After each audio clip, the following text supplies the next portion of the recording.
So thank you for coming and welcome to the talk, Testing Java Microservices with Consumer-Driven Contracts.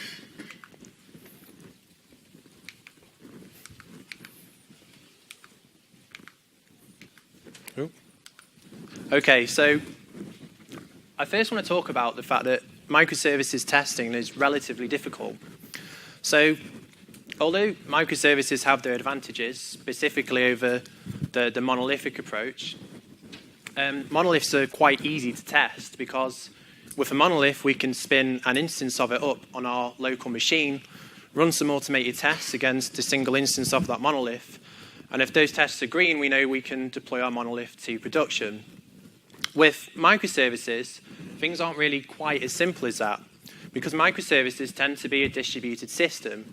They have lots of independently deployable, independently releasable components that we have to make sure all function together correctly before we deploy them to production.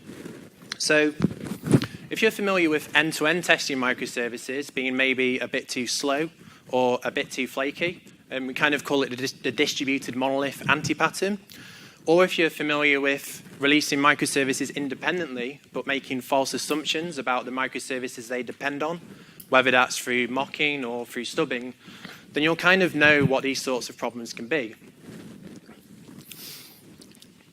So what we're going to look at during this talk is a pattern called consumer-driven contract testing. And kind of the goal of consumer-driven contract testing is to work around a lot of these challenges that we only have when we deal with testing microservices or distributed systems as a whole.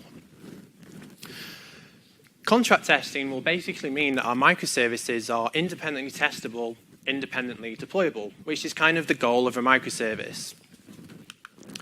So just a quick about me before I go any further. I'm an independent consultant, so I specialize mainly in microservices and continuous delivery. I work quite a lot with kind of the Spring Boot Java stack, hence I'm at JAX. I'm also a Pluralsight author, so I have a course on Pluralsight about Spring Cloud Contract, which is a consumer-driven contract testing framework. And I also write for the architecture and design queue for InfoQ, as well, that's a topic that I take the most interest in, so that's why it's the one that I write about. So on the agenda, the first thing I'm going to do is look into the microservices testing challenges. So what specifically are these challenges and why do they exist only in microservices and what can we do to work around them? Once you've had this kind of high-level overview of what these challenges are, I'm then going to look at the consumer-driven contract testing pattern as a whole, which again is a way to work around these types of problems. Once we've kind of understood the consumer-driven contract testing workflow, we'll then follow through the entire pattern end-to-end with Spring Cloud Contract. Spring Cloud Contract being a Java-based CDC framework. And then finally, I'm going to look at more kind of advanced consumer-driven contract testing concepts. When I say advanced, it tends to be more the sorts of questions that I get asked at the presentation that, well, every time. So I decided just to make an extra section where I cover kind of the most common topics. So on to the first point. Just to set the context, I'm just going to give a really brief overview of what microservices are. I think pretty much everyone in this room already knows this, but it's good to try and set the context so we're all on the same page. So with microservices, we take a software application and we split it up into lots of different independent components. So for the example here, we have an accounts, rewards, the payments, and a loan service. These components tend to live in their own independent projects. So different teams can work on different microservices in parallel. They tend to have their own test lifecycle, their own build pipelines, and they tend to be independently deployable. They can also be written in different languages, use different databases, that kind of thing. And really the advantage of working with microservices is the decoupling of those different business functionalities. So if you work with kind of the monolithic spaghetti architecture, this is the type of architecture that you have to work around those problems. Now, even though we say microservices are autonomous, they're independently testable, independently deployable, independently releasable, there still tends to be some sort of coupling between them through message passing. So in this case, we have HTTP as this form of coupling. And more often than not, we can also have something like messaging, so synchronous or message-driven asynchronous communication. But as a rule of thumb, these microservices should be designed to be independent.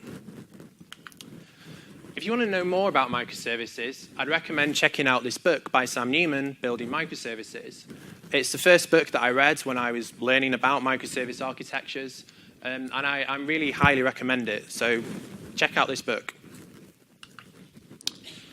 So when we work with a microservice, kind of the root cause of testing challenges comes from this kind of loose coupling between the services through message passing or through HTTP.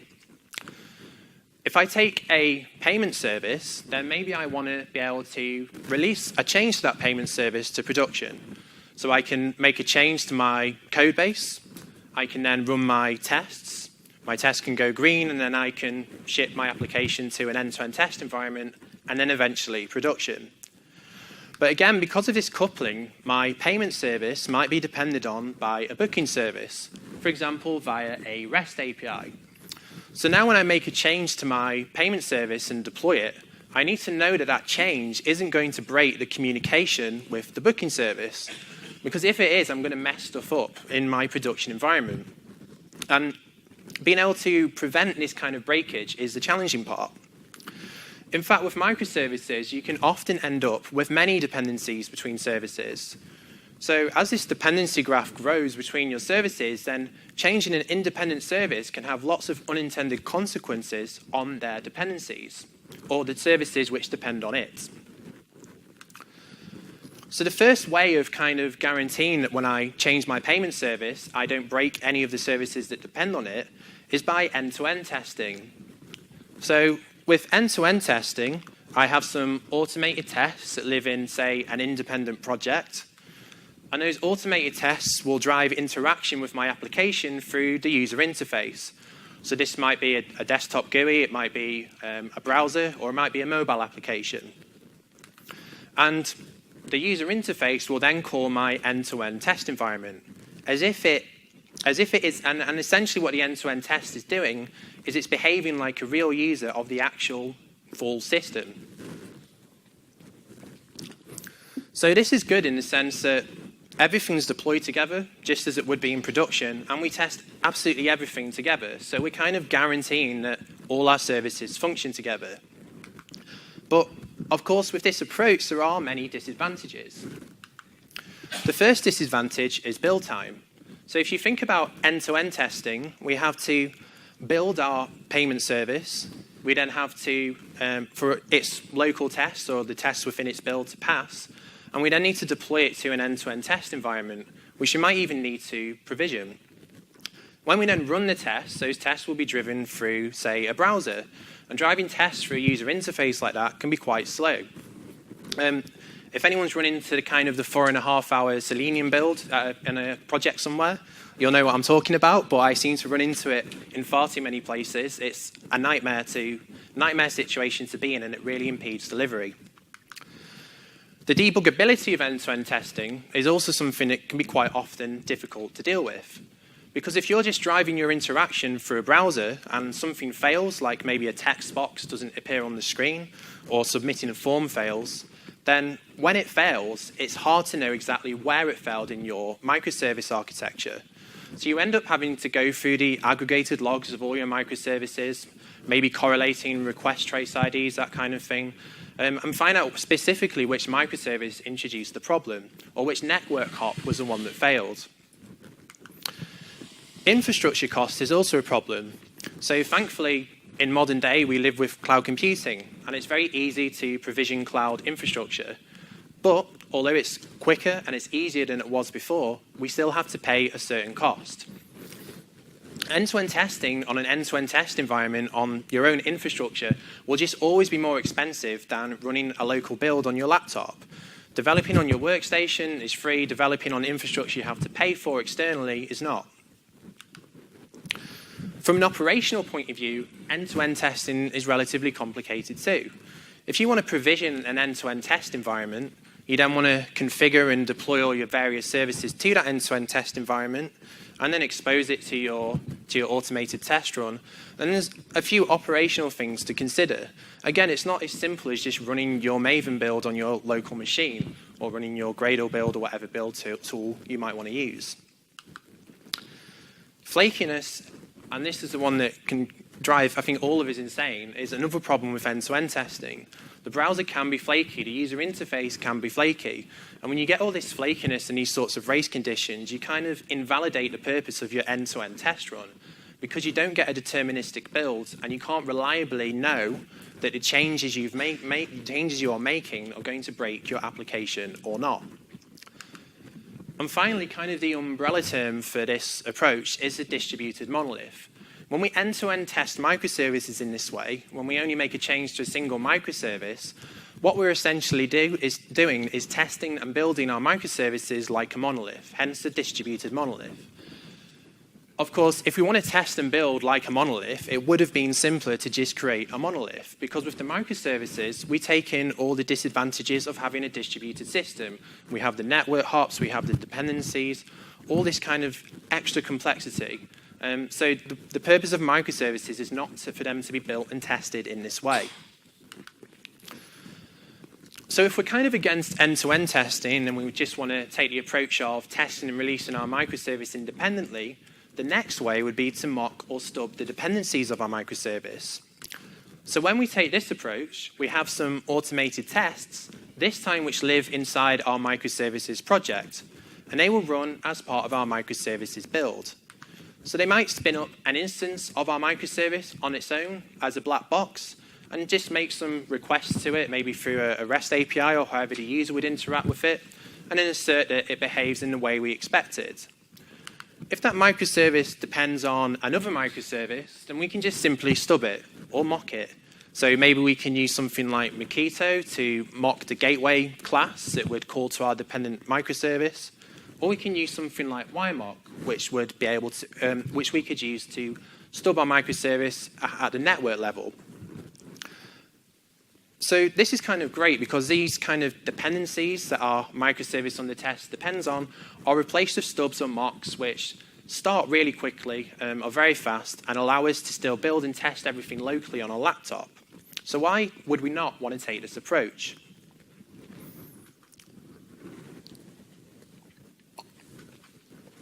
Well, kind of the most obvious one is false positives. So if you create a mock of an external microservice, that mock might not behave in the same way as which the real external microservice does. So really trivial things like you might call /user in your mock and the real service expects /users. Like manual errors like this are really common and really easy to make. And they're very, very dangerous because when you get these false positives, you get green builds. And when you get green builds, you get the false assumption that you can deploy your application to production, which again is a situation that you want to avoid. If you do get around the problem of false positives, then you move on to the next problem, which is staleness. So even if your mocks are reliable and a real reflection of the real microservice, over time, that microservice you depend on might change. So maybe an API endpoint gets removed, for example, or maybe it gets changed in some way that would mean that your microservice is no longer able to function with it. And if that happens, well, it's you get back to the false positives problem. And again, you don't discover that your mocks become stale until you deploy to your end-to-end test environment, or even worse, you deploy to production. And finally, mocks and stubs can be difficult to maintain. If you think about the web of dependencies that you can have between microservices, and I don't necessarily think that the spider web architecture is a good microservices architecture, it's just an architecture that I see quite a lot. Having stubs kind of scattered all over the place in all your different projects, making sure they're accurate and making sure they don't become stale is a bit of a maintainability nightmare. So that's another problem that we have to deal with. So let's try and kind of chain all these testing strategies together into a delivery pipeline, and we can look at the feedback loop that we get. So first of all, we run the individual tests for our microservice, like our payment service in the previous examples. When we run our individual microservice tests, we call it via the API or by firing messages, something like that. And of course, everything it depends on, it mocks. When this test goes green, we can then build and package our microservice. And then once it's built and packaged, we can deploy it to an end-to-end test environment. Once we're on the end-to-end test environment, we can run all our end-to-end tests. And when they go green, we can release our application to production because we're confident that it works. So again, this is something I run into quite a lot. But again, if we think about it, we get lots of false positives at the first hurdle with the individual microservice tests. Our mocks and our stubs give us false positives, so our build goes green when it should not, and we get through to the end-to-end testing when we shouldn't do. Of course, building and deploying our application is a little bit slower than just running the automated tests. And when we eventually get to our end-to-end test environment, as I previously mentioned, we have problems with our builds being slow and flaky. And when our build is slow and flaky, we just keep retrying our build over and over again and waiting for ages. And we kind of reach the point where the release fades off into the distance as something that never happens. So this is where we really need to think about whether this is the best approach, because feedback in software development is key. We need to know whether our changes are functional as quickly as possible, so we're able to release them to production as quickly as possible and to keep up with our competitors. Doing the previous approach, we're just kind of working at a snail's pace where we're making changes, waiting for builds and deployments, waiting for hours, retrying things that are flaky. It's really not a good position to be in.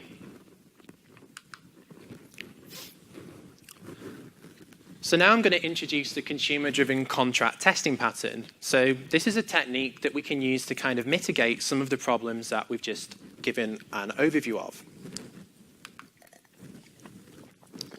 And before I move on, I'm not necessarily saying this is a silver bullet, but I do think it's a very useful tool in your arsenal. So don't go away and think contract testing solves all my problems, but think it's something that I can bring into my stack as a way to improve on these sorts of problems. So contract testing essentially fills the microservices testing gap. So the gap we saw between the mocking and the stubbing and the end-to-end testing, contract testing kind of sits in the middle. It's a technique where we continually test against contract, both on the consumer side and the provider side of our interactions. It's also a pattern where consumers drive the implementation of the providers. So rather than the owner of a provider designing an API and saying to a bunch of consumers, consume from my API, we flip things the other way around. We start with a functional requirement which drives the implementation of the consumer, which then drives the API design of the provider. That will become clearer as we move on to the next slides. And really the goal of consumer-driven contract testing is to reach independently testable, independently releasable microservices, which in itself is the goal of microservices. We want to be able to do this. We don't want to build and test our microservices like a monolith. And we want to be confident enough to release our microservices independently without breaking anything. So the high-level kind of overview of the CDC architecture is one where we have a consumer and a provider, and they might communicate with each other via an API. And what we need to do is ensure that that communication is valid. So to do that, we create a contract. And when we create that contract, the consumer, as part of its independent test build, will run against our contract using contract tests. And then separately, the provider's independent build will also have tests or contract tests which run against that same contract. So we have a shared contract and tests on both sides of the interaction that independently run against that shared contract. This has nothing to do with SOAP as well. If I've started talking about contracts and we're thinking about things like WSDLs and all that kind of nasty stuff, if it did, I would probably have to have run away from it a long time ago. So don't worry about that. So what exactly is a contract if it's not something like a WSDL? Well, a contract is an agreed interaction between microservices. And what I mean by an interaction is a specific request that a microservice might make to a other microservice in order to make a test pass or in order to guarantee a specific piece of functionality. It's also something that's continually tested.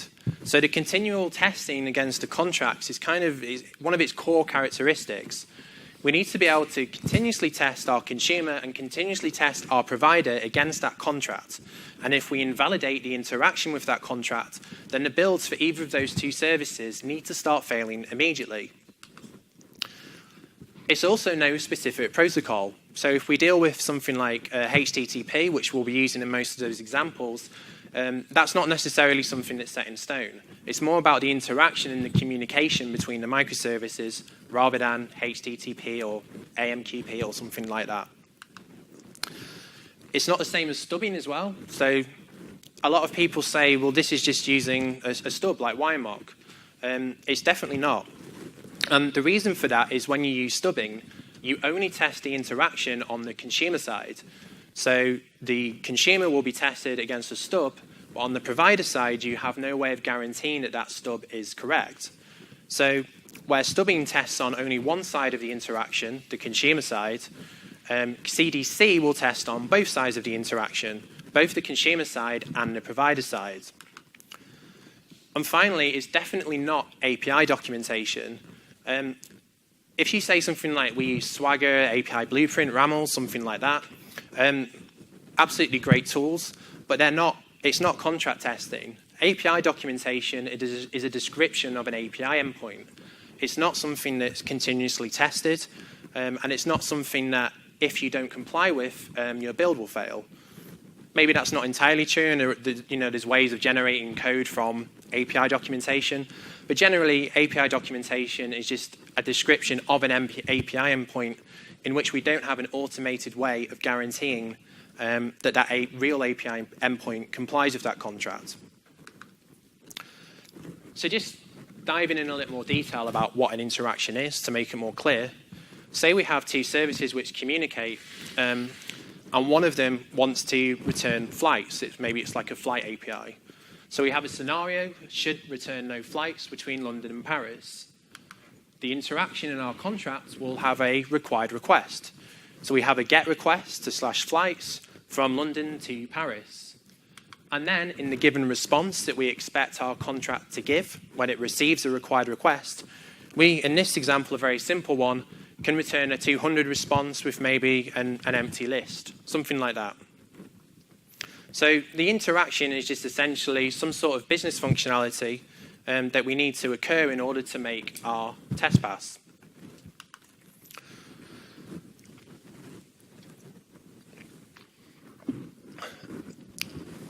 So how would this kind of workflow work on the consumer side? Well, we have a consuming microservice. And that consuming microservice has its automated tests, which we run against an instance of that microservice. As we looked at before, when we looked at the stubbing approach, our consuming microservice will call out to a stub of the provider microservice. The difference between stubbing and contract testing is with contract testing, we actually have a contract. And that contract containing the interaction that our consuming microservice expects to make with our stub will be used, the interaction our test depends on, will be used to generate the stub of our provider microservice. So rather than programmatically creating a stub with something like Makito or YMOC, we instead define a contract. And that contract is used to generate our stub.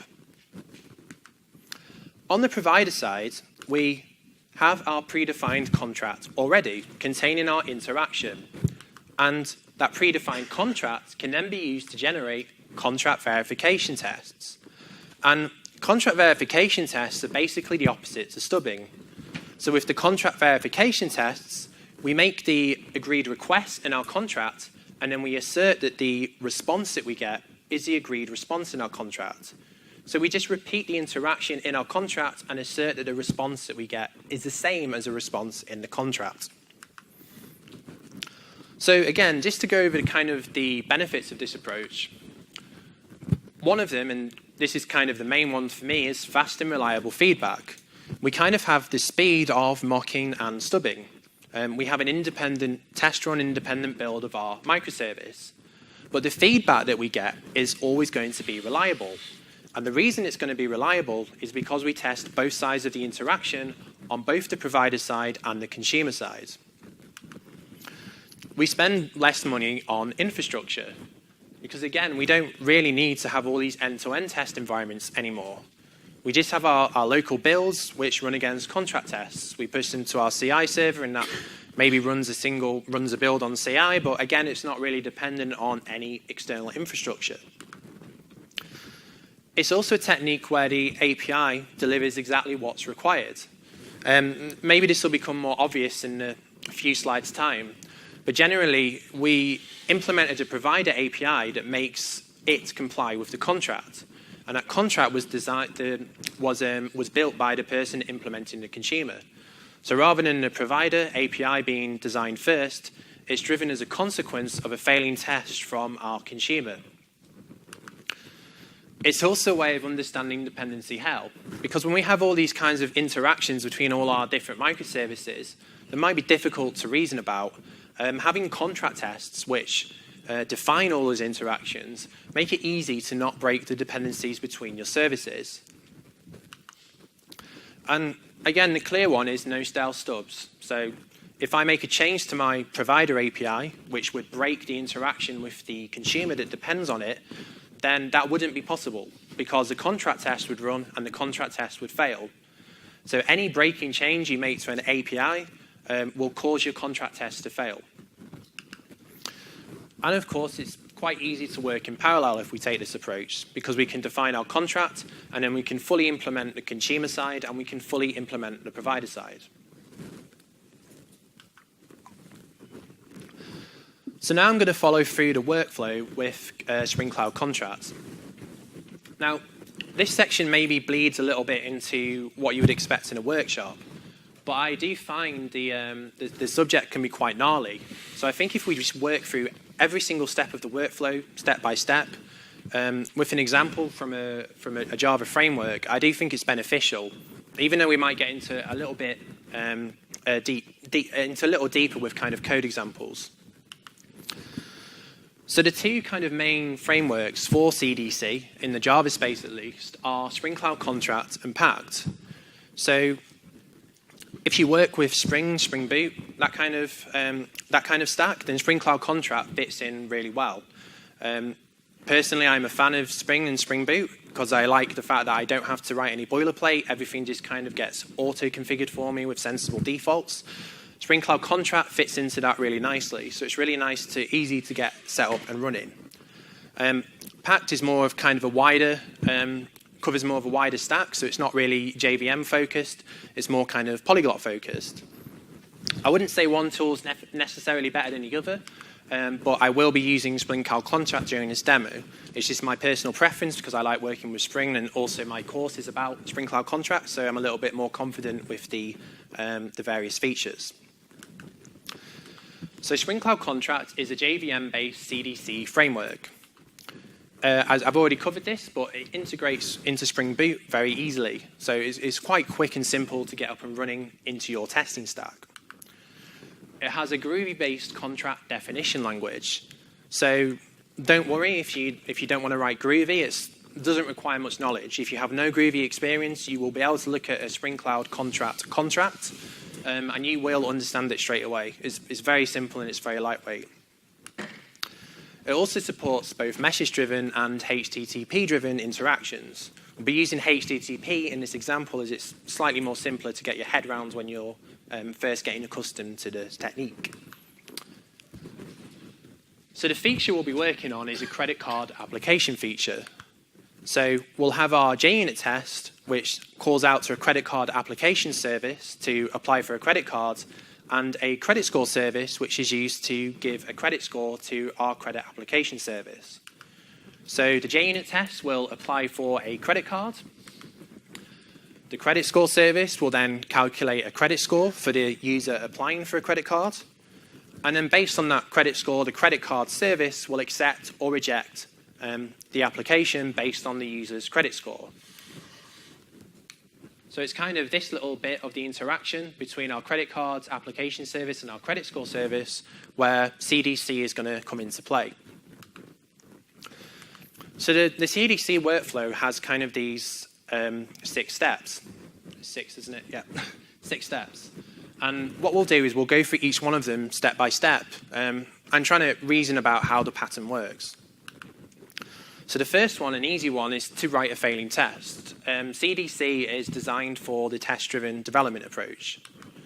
So the example I've got here is just a Spring Boot test where I make a request to my credit card application service, and I expect a response when my credit card application is granted. Very simple, just HTTP request to assert that we get the expected HTTP response.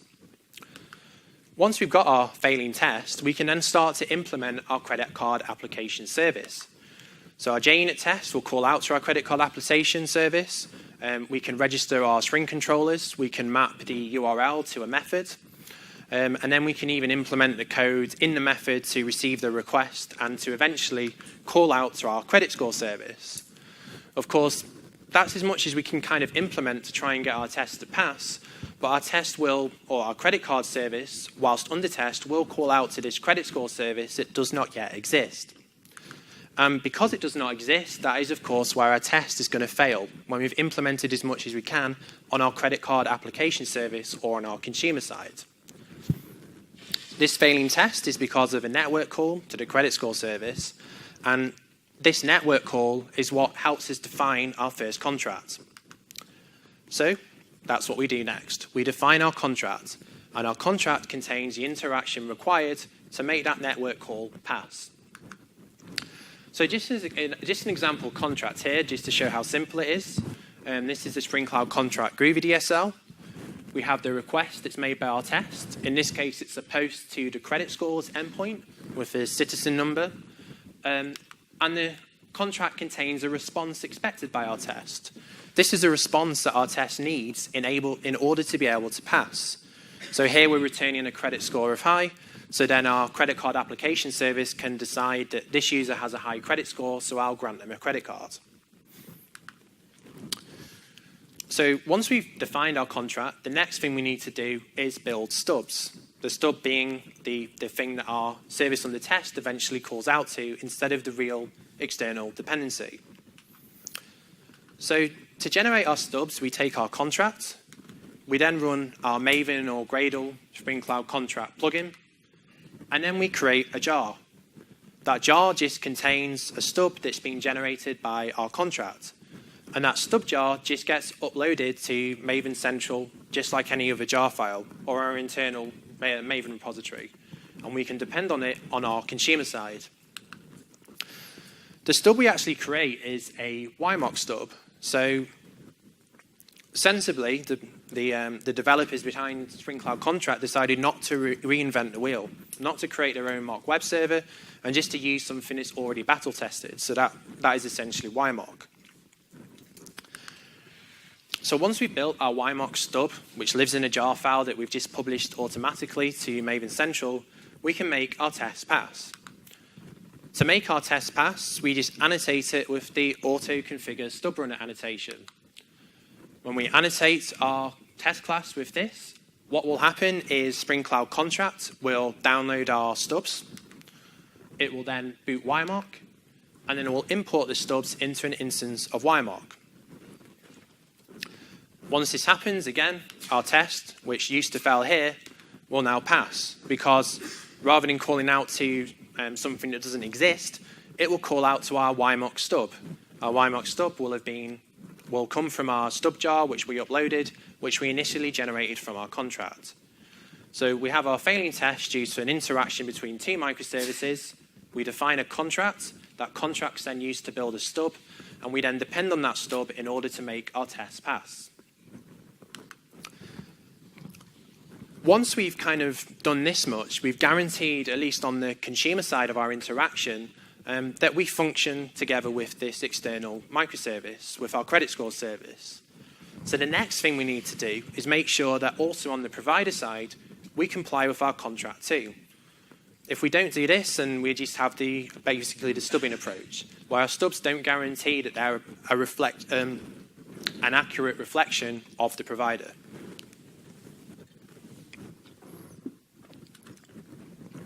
So what we do is provider-side test generation.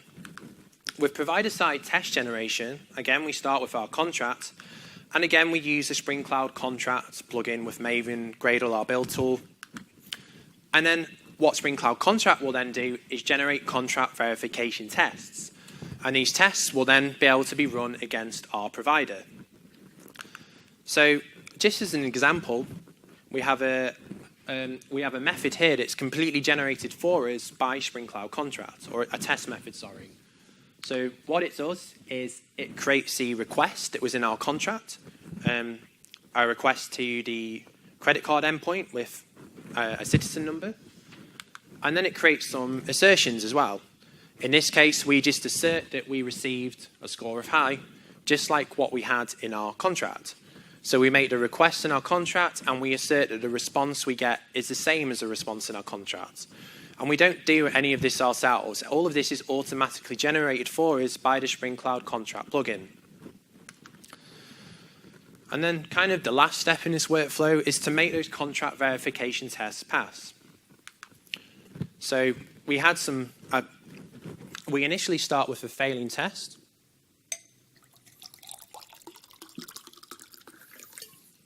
And of course, the reason that test fails is because we call out to our provider, which has not yet been implemented. And all we need to do is implement our provider. And once our provider is implemented, we can make sure that we make our contract verification test pass. So kind of again, like the API of our provider, the implementation of our provider was driven by that failing contract verification test. A good way of thinking about this is that consumer-driven contracts are like TDD applied at the API level.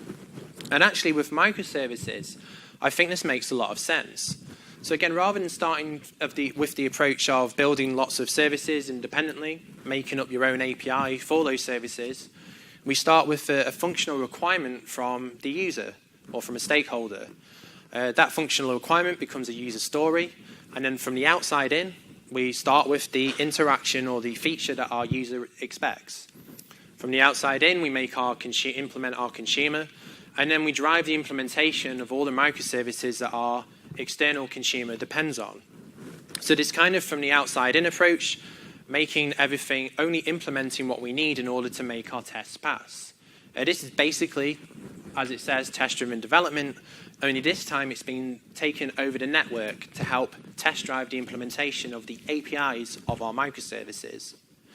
And this is obviously a really, really valuable approach. There's no kind of communication blur where what's built in one microservice doesn't necessarily end up being what another microservice needs, or more importantly, what the end user actually ends up needing. And we also get all kind of the regression coverage that you get with test-driven development for free. Every interaction between all our microservices is captured in a contract test. And those contract tests will fail if we break those interactions. So we have really good regression. So finally, I'm going to move on to more kind of advanced consumer-driven contract testing concepts. Again, I say advanced concepts, it's just more the sorts of questions people tend to ask. So I think it's better to cover them towards the end of the presentation.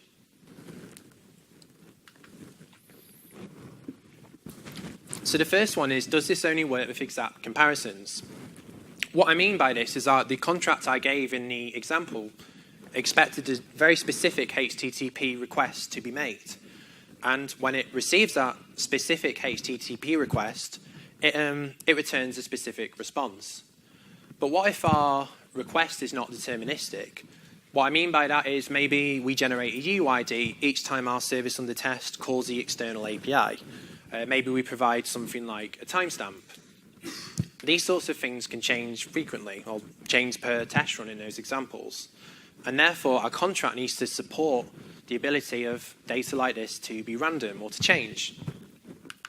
Well, the short answer is yes, you can do this. There's all sorts of very useful ways of being able to define contracts. So, for example, we can use regular expressions to expect an alphanumeric user ID in a URL. We can use JSON when we don't care about things like the spacing between text. We just want the JSON to be the same.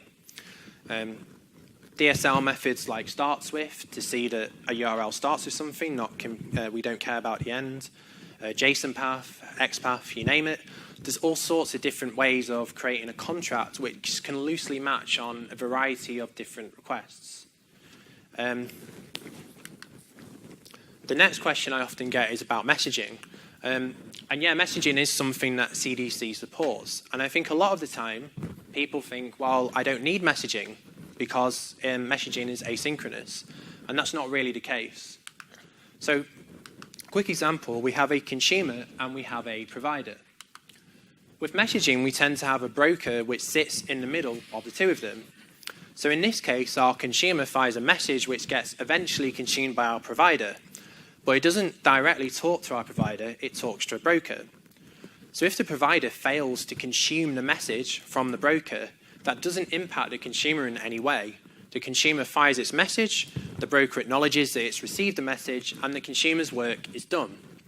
So people think this kind of inherent decoupling that you get from message-driven interactions means that microservices do not need to use CDC if they are taking the messaging approach. But that's not really the case.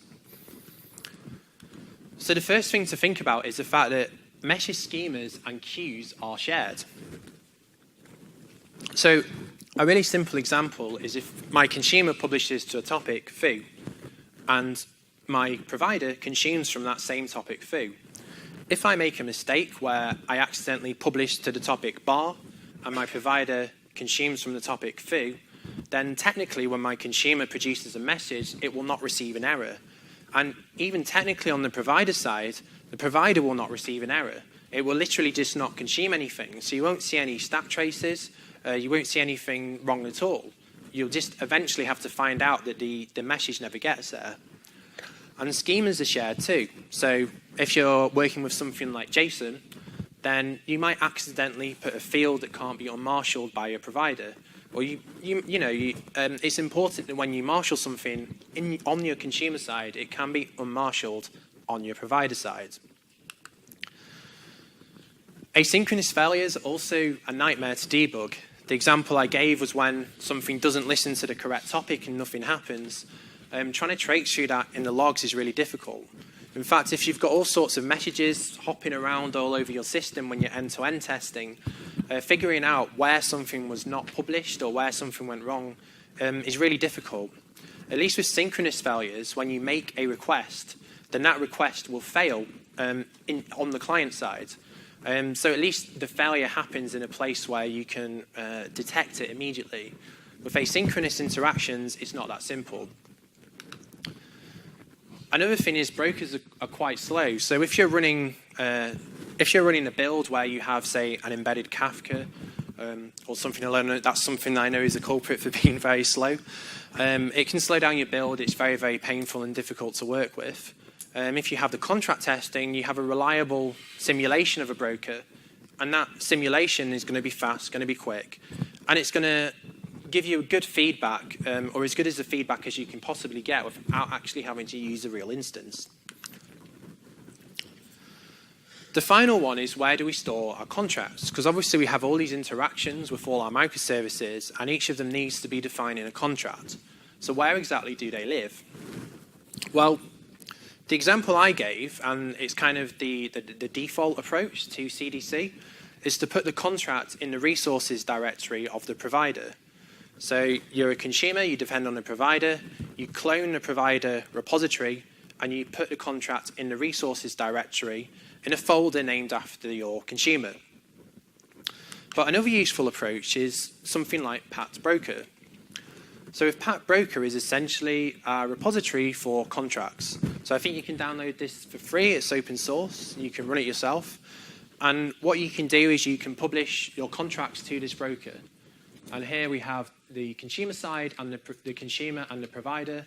And we have the contracts, and we have some auditing of when it was last published, when it was last verified, etc. So having a central repository like this and keeping everything together in one place can again make it a lot easier to reason about all the interactions of all your microservices. The alternative pattern being having the contracts distributed among the different projects, which can be a lot more difficult. Another advantage of kind of decentralized contract repository is the idea that you can infer your network dependencies between your microservices. So this is something in Pat Broker 2. And all that's happened is we've parsed all our contracts and all the consumers and providers used by within our contracts, and we've inferred the dependencies between them. So it's a very good way of getting a quick and easy to reason about visualization of your architecture. And then you know if you change service 21, you don't have to worry about service 10. So just a quick summary. Don't build and test microservices like a monolith. This is a cardinal sin. It's a distributed monolith anti-pattern, but I kind of see this happen a lot. Consumer-driven contracts are a way of promoting independence, a way of making our services independently testable, independently releasable, again, the goal of microservices in the first place. And to do this, we can leverage some really useful, powerful open source frameworks. The main two in the Java ecosystem being Spring Cloud Contract and Pact. Yeah, and that covers it. So if you have any questions, feel free to throw them my way.